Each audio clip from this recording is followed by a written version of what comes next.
ولادت باسعادت مولا امام حسین علیہ السلام کے سلسلے میں 3 شعبان معظم کو حسن آباد سکردو میں محفل میلاد مذہبی جوش و جذبے کے ساتھ منائی گئی۔ 3 شعبان کی صبح شدید سردی کے باوجود کثیر تعداد میں عقیدت مند گھروں سے باہر نکلے، گلیاں سجائی گئی اور گھر گھر دسترخوان امام حسین بچھا دیا گیا تھا، جہاں دن بھر قصد خوانی کی محفل منعقد ہوتی رہی۔ اتوار کی صبح سے ہی حسین آباد میں لوگوں کی آمد کا سلسلہ شروع ہو چکا تھا، جو شام تک جاری رہا۔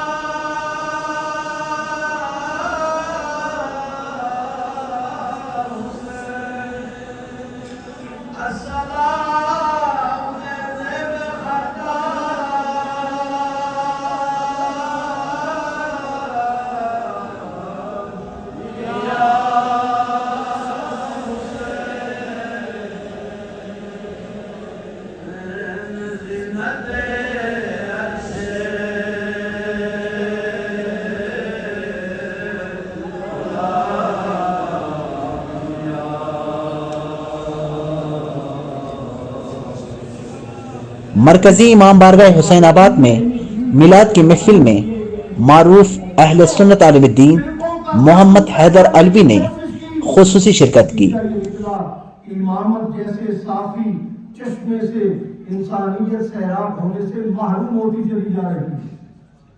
جس نے بھی امام کے کسی کردار کو دیکھا، وہ یہ جاگ جو باغ سے لے کر آخری ابن آدم تک جو بھی دیکھے گا امامت کو، اس کو یہ کہنا پڑے گا کائنات میں مصطفیٰ کے بعد اگر کوئی کردار قابل اطاعت ہے تو وہ ائمہ اہل بیت کی کردار ہے۔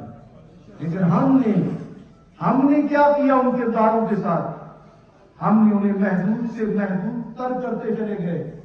لوگوں جس طرح مصطفیٰ کی رسالت عامہ ہے، خاصہ نہیں ہے، اسی طرح ائمہ اہل بیت کی امامت بھی خاصہ نہیں ہے، عامہ ہے، اور قیامت تک اس وقت تک قیامت قائم نہیں ہوگی جب تک کہ امام آخر الزمان حضرت امام مہدی علیہ السلام کا ظہور نہیں ہو جاتا۔ آغا باقر الحسینی، آغا مظاہر حسین الموسوی سمیت کئی معروف مقامی علماء بھی شریک تھے۔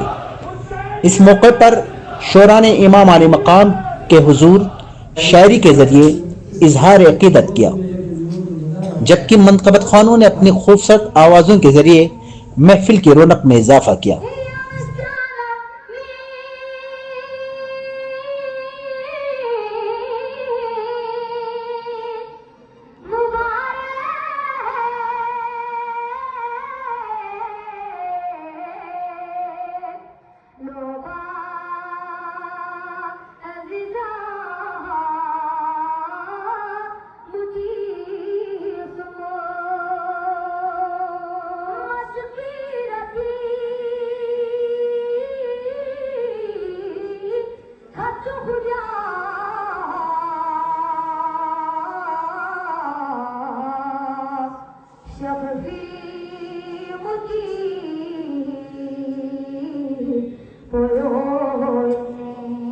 تقریب کے آخر میں صدر انجمن امامیہ بلتستان امام جمعہ آغا باقر الحسینی نے صدارتی خطبہ دیا۔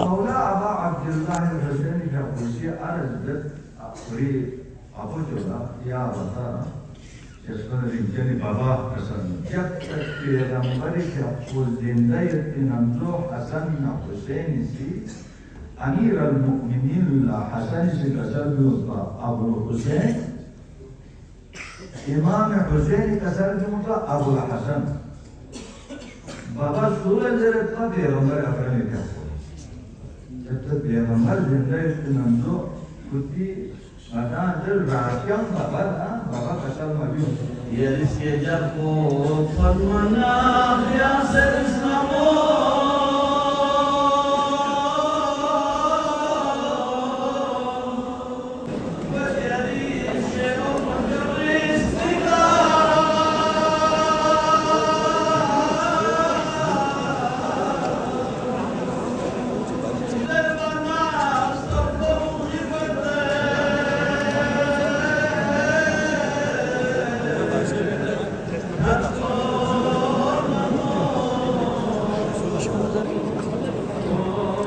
大家就